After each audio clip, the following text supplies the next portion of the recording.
rock up, deck squat with a kick. Rock up, deck squat with a kick. If you only have one exercise, if you only have a short amount of time to train, and you want to focus on the strength of your legs, the flexibility in your legs, the elasticity in your legs, and your ability to coordinate that with your respiration, rock up, deck squat with a kick. Now I'm going to go through the exercise. I'm going to describe each point, each performance goal, and then we're going to do some together. You will do them with me. Like my friend Pavel says, between the carrot and the stick, I prefer the stick. You will do these. Now, I'm going to turn to the side here. The reason being, this is not a Hindu squat, and it's not a bar squat. What I want you to do is I want you to remove structure in order to collapse towards the ground. So you're going to begin by rotating the pelvis backwards, tilting downwards, bringing your chest to your knees, and then at the last moment, your pelvis rocks underneath, and you should arrive at a flat foot squat. Flat foot squat. Not this. Not this. This is a crouch. This is a crouch. If your hands can touch your knees, it's not a squat.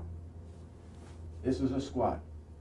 Remember, if this is soft work, if it's soft work, your threshold of performance is your threshold of fear reactivity. Your fear reactivity manifests as tension in your tissues. Flexibility is not that your tissues need to be deformed. Flexibility is tension that you're exhibiting.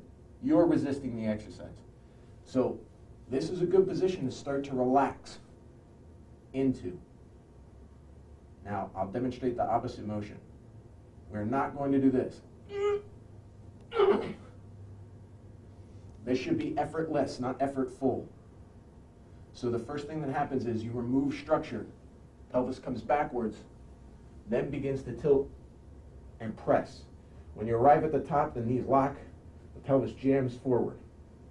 If you want, roll your shoulders backwards and downward with an exhalation. So the opposite motion, tilts underneath, flat foot squat. Now, the biggest mistake that people will make next is that they'll push backwards on the heel and slam down into their tailbone. When you're here, your rump should be moving between your legs. That way you're engaging the ground in a rounded motion rather than jamming your spine into the ground like a lawn dart. Take a half step forward. We come down. Pelvis comes underneath. Pelvis comes underneath. The spine should be rounded. If you don't have a rounded spine because your muscles are tense, then you should begin with just basic forward spinal flexion exercises. Work that with your breathing, or better yet, get the tape, be breathed. So, first the deck squat. Rounded. Do you remember the bicycle exercise from when you were a kid? Here?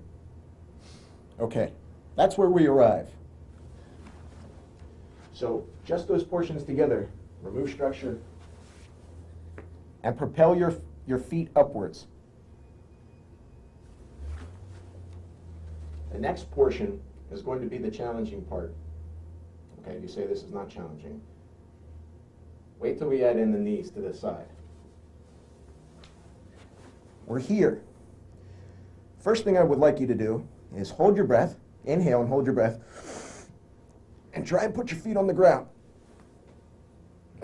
Okay, now that failed, exhale and let your knees come to the side of your face, to the side. Or you can inhale, hold your breath, and bring your knees straight down, and then get a nose jab. Knees to the side with a big exhalation. Do not kick your feet back and try and touch the ground. If you do, you're going to be wrenching and pulling muscles. This is a relaxation position. Knees come to the side. It should be married with your respiration. Once you've completed this segment, I want you to add it into the deck squat.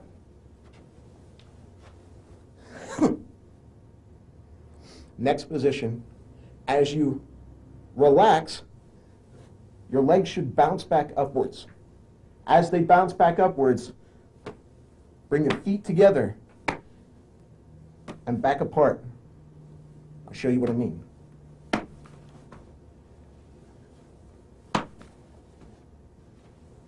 This is to confirm that you're getting proper inertia and foot placement. If you bring your feet together, you're never going to get upwards without strain. Feet together, then to the side. We're back into the deck squat, and we complete the entire exercise. So point by point.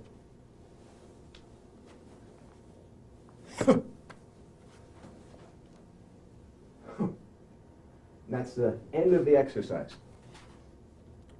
A general rule of thumb will be, if your body compresses, it exhales. If it expands, it inhales. If you're having problems with this, get the Zyrovia Health System, get Be Breathe, get Warrior Wellness. In this exercise, I want you to go on a protocol of 500 to begin. And if you can't do that, do 50 a day. Work to realistic, comfortable goals that challenge you. If you're not challenged, or if you're over-challenged, if you're overwhelmed, the exercise is not going to have the value that you need. So start to challenge yourself. We're going to do 25 together. All right? Ready? 1, 2, 3, 4. Remember that you have to lock your hips out here. I'm exaggerating my exhalation so that you know your respiration is tied to your movement. Imagine the sound that you would be making as if punched in the gut. It's 13. That's exactly the amount of the compression of your knees coming to your chest. And it's going to be critical as an integrated movement. The other end of this, 18, is your upward propulsion in both directions. If you want to develop your lifts, throws, and leg impacts, it's 22, you need the full complement of every joint. That begins and ends with the hip. If your hip isn't fully extended, you're not going to have the ability to drive your leg into an opponent, nor are you going to have the ability to root yourself into the ground. So, when you do the rock up deck squat with a kick, fully extend each motion.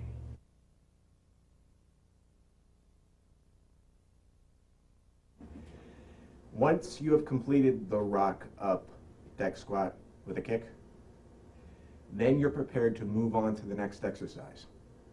This is where you begin to incorporate your tool development into tool application. It should be a slow gradation. There should be transferability, the ability to transfer your physical training to technical abilities. If you can, get yourself a book by Dr. Tudor Bompa on periodization. Dr. Bompa brings to us a great understanding of a pyramid of training. Your general physical preparedness forms the bottom. Your specific physical preparedness forms the next level. We don't need to talk about the rest for now. Specific physical preparedness should be exercises that have immediate applicability, immediate transferability. This next exercise you should see from the GPP, the general physical preparedness of the deck, rock up deck squat with a kick, should be this next. And that is hard work, not soft work. Your knee is going to come up to your chest and impact. As it impacts, you're going to work on your respiration. And remember, from your 4/4 balance drill and your infinities, you should have a good free leg and a good supporting leg. When you impact, like we demonstrated earlier, exhale, compression, exhalation, expansion, inhalation. If you want to, inhale, hold your breath and hit yourself as hard as you can, or have a friend do it, and you'll find the value of exhalation on impact. When you're doing the exercise, swing the leg and like a cam, bring your lower leg parallel to the plane of the earth as much as possible, back into your chest like a battering ram. This is working on your flexibility, dynamic range of motion, and your ability to absorb blows. It's hard work. That's why it's called hard work. So this is lightly. First, work on not kicking. We're not foot fighting here. You're not swinging your leg. This is not dependent upon the deformation of your tissues. This is your body compressing and contracting. So your foot should not flare upwards, or you'll end up pulling something like I nearly did. Bring your lower leg back like a battering ram into your chest.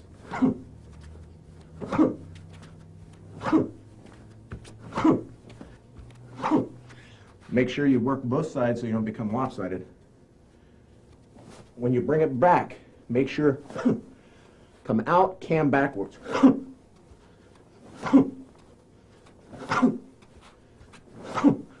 Each time, make sure that you're increasing the amount of force that you can absorb. And here's an important point. When you're doing this exercise, relax your face. It will be important for later in tool application. If your face is tense, it will irradiate throughout your body. Just like the old saying, if you want to be happy, smile. The musculature in your face determines everything.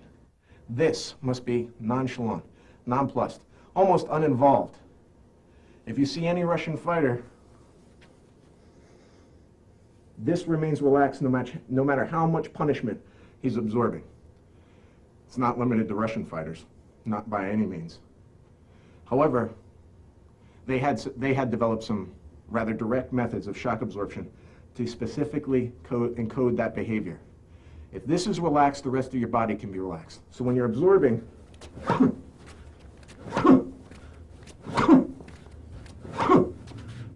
no flinch reflex, no blink reflex in your face. Encode here so the body can stay relaxed when fighting.